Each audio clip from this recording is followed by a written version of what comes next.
दर्शकों का फिर से स्वागत है। आज हम आध्यात्मिक नायकों के कुछ महान इतिहास पर चर्चा करेंगे। वे वास्तव में अपनी आध्यात्मिक शक्तियों के साथ स्वतंत्रता के लिए लड़ते हैं और उनके नाम इतिहास की किताबों और हमारे दिलों में हमेशा जीवित रहते हैं। आध्यात्मिक उपचार हमेशा आपको सर्वोत्तम प्रकार का ज्ञान देने का प्रयास करता है। तो आइए बिना समय बर्बाद किए शुरू करें। अगर आप भारत के इतिहास और आध्यात्मिकता में रुचि रखते हैं तो आपको यह सुनना चाहिए। स्वागत है आपका। आज हम इतिहास के पन्ने पलटकर देखेंगे कि कैसे भारत अपनी समृद्ध संस्कृति से निकलकर ब्रिटिश शासन में फंस गया और आखिरकार एक आजाद देश कैसे बना। चलो शुरू करते हैं और समझते हैं कि ब्रिटिश पहली बार भारत में कैसे आए। सब कुछ 1608 में शुरू हुआ, जब पहला ब्रिटिश जहाज सूरत में आया। ये एक नए युग की शुरुआत थी। कैसे एक छोटी सी द्वीप राष्ट्र के कुछ व्यापारी इतने बड़े भारत पर अपना कब्जा जमा सके।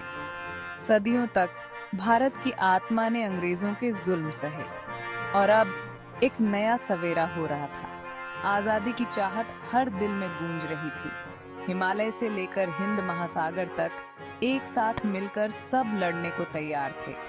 ये सम्मान की लड़ाई थी, आत्मनिर्भरता की लड़ाई थी। भारत का स्वतंत्रता संग्राम सिर्फ एक राजनीतिक आंदोलन नहीं था, ये एक आध्यात्मिक जागृति थी।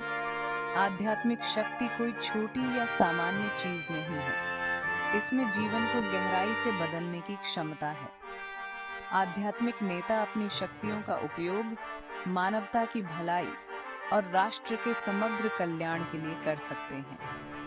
लोगों को आंतरिक शांति और नैतिक शक्ति की ओर मार्गदर्शन करके वे ऐसे आंदोलनों को प्रेरित कर सकते हैं जो महत्वपूर्ण सामाजिक और राजनीतिक परिवर्तन लाते हैं। यह अध्याय इस बात का पता लगाएगा कि कैसे आध्यात्मिक नेताओं ने भारत के स्वतंत्रता संग्राम को प्रभावित करने और राष्ट्र के उत्थान के लिए अपनी शक्तियों का उपयोग किया।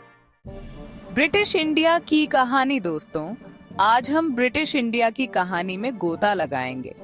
व्यापार से शुरू हुई ये कहानी जल्द ही राजनीतिक चालों और फौजी जीत की दास्तान बन गई। चलिए, प्लासी के युद्ध से लेकर ब्रिटिश राज की स्थापना तक उन अहम घटनाओं और शख्सियतों पर नजर डालते हैं जिन्होंने हिंदुस्तान में ब्रिटिश विस्तार को चिह्नित किया।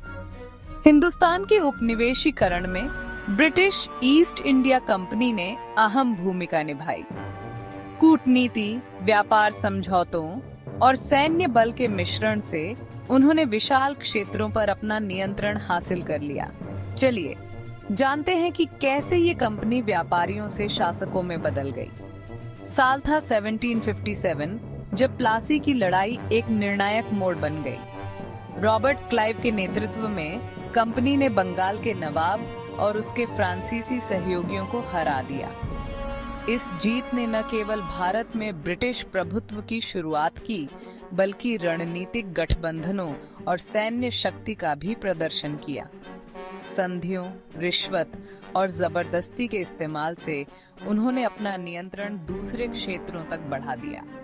19वीं सदी की शुरुआत तक ब्रिटिश ईस्ट इंडिया कंपनी ने एक वास्तविक सरकार स्थापित कर ली, जो भारतीय क्षेत्र के विशाल हिस्सों पर शासन कर रही थी। भारत की आजादी की यात्रा लगभग 2 शताब्दियों तक फैले दमनकारी ब्रिटिश शासन को समझे बिना अधूरी है। आर्थिक शोषण से लेकर सांस्कृतिक दमन तक हम भारत और उसके लोगों पर ब्रिटिश उपनिवेशवाद के प्रभावों की जांच करेंगे। अंग्रेजों ने भारी कर लगाए और भारतीय किसानों को नील और अफीम जैसी नकदी फसलें उगाने के लिए मजबूर किया, जिससे व्यापक गरीबी और अकाल पड़ा। सांस्कृतिक संस्थानों को कमजोर किया गया और पारंपरिक प्रथाओं को अक्सर दबा दिया गया या उनका उपहास किया गया।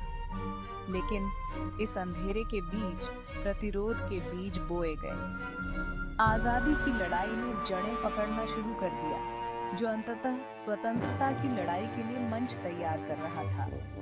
अब चलिए आगे बढ़ते हैं और पता लगाते हैं कि कैसे ये शुरुआती संघर्ष आजादी की एक पूर्ण खोज में विकसित हुए। दोस्तों, आज हम ब्रिटिश इंडिया के इतिहास के पन्ने पलटेंगे। साथ ही उन महात्माओं को भी याद करेंगे जिन्होंने आजादी की लड़ाई में अहम भूमिका निभाई। महात्मा गांधी, स्वामी विवेकानंद और श्री अरबिंदो जैसे महापुरुषों ने स्पिरिचुअलिटी का इस्तेमाल कैसे किया, कैसे उन्होंने जनता को ताकत दी। जहां अंग्रेजों ने जुल्म और ताकत से राज किया, वहीं भारत के महात्माओं ने विश्वास और धैर्य की ताकत से जवाब दिया। महात्मा गांधी अपने अहिंसा के सिद्धांत से, स्वामी विवेकानंद एक विश्व एक परिवार के संदेश से और श्री अरबिंदो आध्यात्मिक राष्ट्रवाद के दर्शन से, इन सब ने मिलकर आजादी की ऐसी आग जलाई जो हर भारतीय के दिल में धधक उठी। उनके शब्द सिर्फ उपदेश नहीं थे, बल्कि एक्शन के लिए आवाज थे। उनकी जिंदगी सिर्फ उदाहरण नहीं थी, बल्कि विरोध का रास्ता दिखाने वाली मशाल थी। तो चलिए मिलकर खोजते हैं कि कैसे स्पिरिचुअलिटी और एक्टिविज्म के अनोखे मेल ने भारत की आजादी की लड़ाई को आगे बढ़ाया। एक राष्ट्र जाग उठा, आजादी की तलाश। भारत प्राचीन ज्ञान और जीवंत संस्कृति का देश ब्रिटिश राज के नीचे जकड़ा हुआ था। सदियों तक भारत की आत्मा अंग्रेजों के जुल्म सहती रही और अब एक नया सवेरा हो रहा था। आजादी की चाहत हर दिल में गूंज रही थी। हिमालय से लेकर हिंद महासागर तक एक साथ मिलकर सब लड़ने को तैयार थे। ये सम्मान की लड़ाई थी, आत्मनिर्णय की लड़ाई थी। भारत का स्वतंत्रता संग्राम सिर्फ एक पॉलिटिकल मूवमेंट नहीं था, यह एक आध्यात्मिक जागृति थी। महात्मा गांधी, अहिंसा की रोशनी। इस आंदोलन में सबसे आगे थे असाधारण साहस और दृढ़ विश्वास वाले व्यक्ति महात्मा गांधी। गांधी जी का संदेश सरल था, पर बहुत गहरा था। सच्चाई, अहिंसा और प्यार। उनका मानना था कि सत्याग्रह यानी सत्य की शक्ति अन्याय को मिटा सकती है। उनका नेतृत्व आशा की किरण था। उन्होंने दुनिया को अहिंसक प्रतिरोध की ताकत दिखाई। गांधी जी का जीवन उनकी शिक्षाओं का प्रमाण था। वो सादगी से रहे, गरीबी अपनाई और हमेशा सच बोला। उन्होंने लाखों लोगों को इस लड़ाई में शामिल होने के लिए प्रेरित किया। स्वामी विवेकानंद, राष्ट्र की आत्मा को जगाना। गांधी जी से दशकों पहले एक युवा सन्यासी ने राष्ट्रीय गौरव की लौ जला दी थी। आध्यात्मिक शक्ति से भरे स्वामी विवेकानंद जी ने हर भारतीय में छिपी क्षमता को पहचाना। उन्होंने भारत को उसके गौरवशाली अतीत की याद दिलाई और युवाओं को अपनी विरासत को अपनाने के लिए प्रेरित किया। विवेकानंद जी का संदेश स्पष्ट था, अपनी संस्कृति, अपने मूल्यों, अपनी पहचान पर गर्व करो। उनका मानना था, शिक्षा और आत्मनिर्भरता में बहुत शक्ति है। उनके शब्दों ने एक पूरी पीढ़ी को जगा दिया।